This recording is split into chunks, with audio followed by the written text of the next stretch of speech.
텔레비전 앞에 죽치고 앉아 간식을 먹어대는 사람에 비해서 규칙적으로 운동을 하는 사람은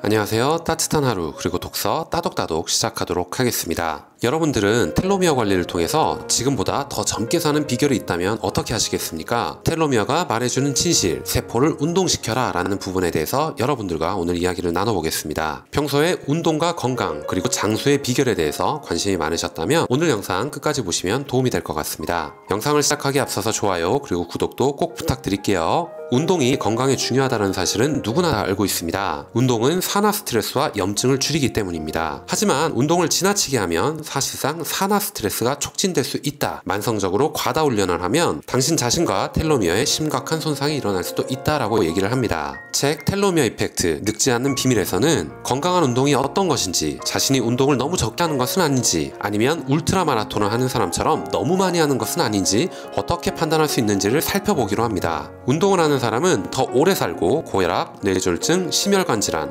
우울증, 당뇨병, 대사증후군에 걸릴 위험이 더 낮다라고 얘기를 합니다. 그리고 치매도 더 늦게 나타납니다. 운동은 심장과 뇌로 들어가는 혈류량을 늘리고요, 근육을 만들고 뼈를 튼튼하게 합니다. 규칙적으로 운동을 할 때 세포 한가운데서 어떤 일이 일어나는지 여러분들이 들여다볼 수 있다면 무엇을 보게 될까요? 운동이 세포에 주는 혜택 두 가지를 말씀을 드리겠습니다. 심혈관 질환, 암, 폐질환, 관절염, 당뇨병, 황반변성, 신경퇴행 질환이 늦게 찾아옵니다. 다행히 우리 세포에는 항산화 물질도 들어 있습니다. 산화 스트레스로부터 우리 몸을 지키는 천연 보호제라고 하죠. 그래서 여러분들 TV를 보거나 광고를 보게 되면은 항산화 물질, 항산화 식품을 많이 섭취해라 라고 하는 부분을 알고 있을 겁니다. 단기적으로 볼 때 운동은 사실상 활성산소를 늘리는 원인이기도 합니다. 하지만 이 단기적인 반응은 건강한 상쇄 반응도 일으킵니다. 단기적인 심리적 스트레스가 당신을 더 강하게 만들고 역경에 대처하는 능력을 길러줄 수 있는 것처럼 말이죠. 적절한 강도의 규칙적인 운동을 통해 몸이 계속 스트레스를 받다 보면 궁극적으로 세포는 더 건강한 상태를 유지할 수 있도록 항산화 물질과 활성산소의 균형을 조정하게 됩니다. 스트레스, 복부지방 증가, 고혈당이라는 중년의 흔한 3대 문제를 피하고 싶다면 운동을 꼭 해라 라고 얘기를 합니다. 두 번째는 운동과 건강 수명의 긍정적 관계입니다. 노화가 일어나면 염증 유발 물질인 사이토카인의 혈중 농도가 높아집니다. 사이토카인은 돌풍에 흩날리는 불꽃처럼 몸 전체로 염증을 퍼뜨릴 수 있는 분자이기도 합니다. 그렇지만 여기에는 방법을 제안하고 있습니다. 텔레비전 앞에 죽치고 앉아 간식을 먹어대는 사람에 비해서 규칙적으로 운동을 하는 사람은 염증 유발 물질인 사이토카인의 농도가 더 낮고 백신 접종에 더 잘 반응하고요, 더 튼튼한 면역계의 혜택을 누릴 수가 있습니다. 운동을 해야 하는 이유 두 가지에 대해서 말씀을 드렸다면, 그렇다면 텔로미어의 가장 좋은 운동은 어떤 것일까에 대해서 얘기를 하고 있습니다. 운동이 텔로미어를 유지하는데 기여한다는 것입니다. 우리는 앉아서 생활하는 것 자체가 대사 건강에 지독히도 해롭다는 사실을 알고 있습니다. 앉아서 지내는 사람이 그보다 겨우 조금 더 움직이는 사람보다 텔로미어가 더 짧다는 연구 결과가 이미 나와 있습니다. 독일의 홈부르크 질란트 대학교 의료센터의 크리스티안 베르너는 세 종류의 운동을 적용해서 놀라운 결과를 얻었습니다. 결과적으로 두 종류의 운동이 두드러졌다라고 얘기를 하네요. 한 번에 45분씩 일주일에 3번 적당한 유산소, 지구력 운동을 6개월 동안 하자 효과가 나왔다는 것입니다. 고강도 인터벌 운동도 효과가 있었다라고 얘기를 하네요. 심장을 쿵쿵 뛰게 만드는 활동을 짧게 한 뒤에 회복 시간을 갖는 과정을 번갈아 가면서 하는 운동입니다. 하지만 그에 반해서 근력 운동은 텔로미어의 건강과 활성에 전혀 영향을 미치지 않았다라고 얘기를 하네요. 이는 심혈관 운동이 가장 중요함을 시사합니다. 따라서 적절한 심혈관 운동이나 고감도 인터벌 운동을 해라 라고 얘기를 합니다. 나는 운동할 시간이 없어,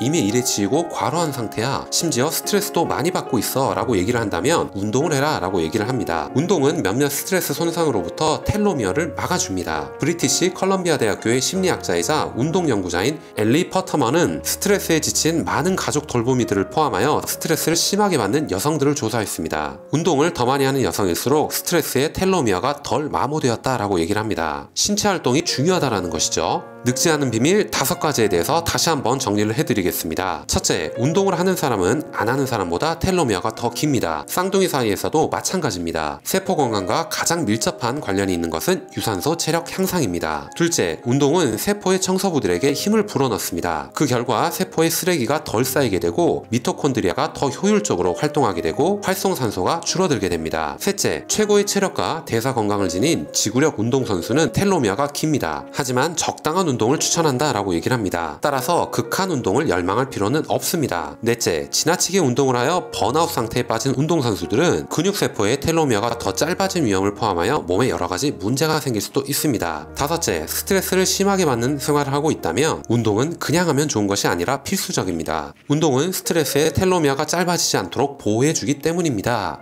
오늘 내용은 여기까지 하겠습니다. 오늘 여러분들께 드린 내용이 조금이라도 도움이 되셨다면 좋아요 그리고 구독도 꼭 부탁드리겠습니다. 다음 시간에 더 좋은 내용, 더 좋은 컨텐츠를 가지고 인사드리도록 하겠습니다. 감사합니다.